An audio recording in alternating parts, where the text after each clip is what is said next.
రెండు తెలుగు రాష్ట్రాల్లో తొలి హైటెక్ జాతీయ రహదారి మే నెల నుంచి అందుబాటులోకి వస్తోంది. అడుగడుగునా సీసీ కెమెరాలు, సోలార్ ప్యానెళ్లు, సమాచారాన్ని అందించే క్యూఆర్ కోడ్లు, ఎమర్జెన్సీలో తెరుచుకునే డివైడర్లు, అత్యాధునిక రవాణా నిర్వహణ వ్యవస్థ, ప్రయాణించిన దూరానికి టోల్ వసూళ్లు, ఎంట్రీలు, ఎగ్జిట్లు కూడా చాలా తక్కువ సంఖ్యలో ఉండడమే దీని ప్రత్యేకతలు. ఇప్పటి వరకు ఏపీ, తెలంగాణలో యాక్సెస్ కంట్రోల్ గ్రీన్ ఫీల్డ్ రహదారి ఒక్కటీ లేదు. ఇదే మొదటిది అవుతుంది. రెండు తెలుగు రాష్ట్రాలను కలుపుతూ ఖమ్మం, దేవరపల్లి మధ్య 4 లైన్లతో నిర్మించిన మొదటి access control green field highway ఇది. హైదరాబాద్ నుంచి విశాఖపట్నం వెళ్లాలంటే సూర్యాపేట, విజయవాడ మీదుగా 676 కిలోమీటర్లు ప్రయాణించాలి. ఈ హైవే మీదుగా వెళ్తే 56 కిలోమీటర్ల దూరం తగ్గుతుంది. రహదారి పక్కన బోర్డులపై క్యూఆర్ కోడ్ ఉంటుంది.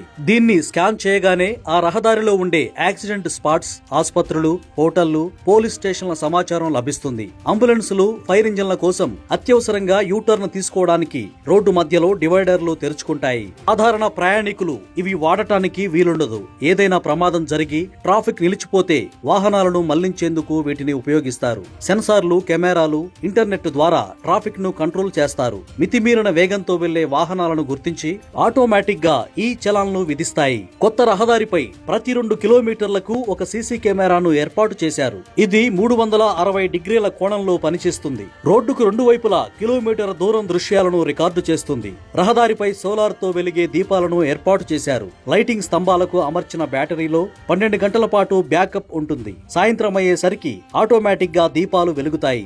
ఉదయం ఆరిపోతాయి. ప్రతి 50 కిలోమీటర్లకు రోడ్డుకు 2 వైపులా 5 ఎకరాల్లో ప్రయాణికులు సేద తీరడానికి సౌకర్యాలు కల్పించారు. ఇందులో హోటళ్లు, పెట్రోల్ బంకులు, వాష్రూమ్స్ తదితరాలుంటాయి.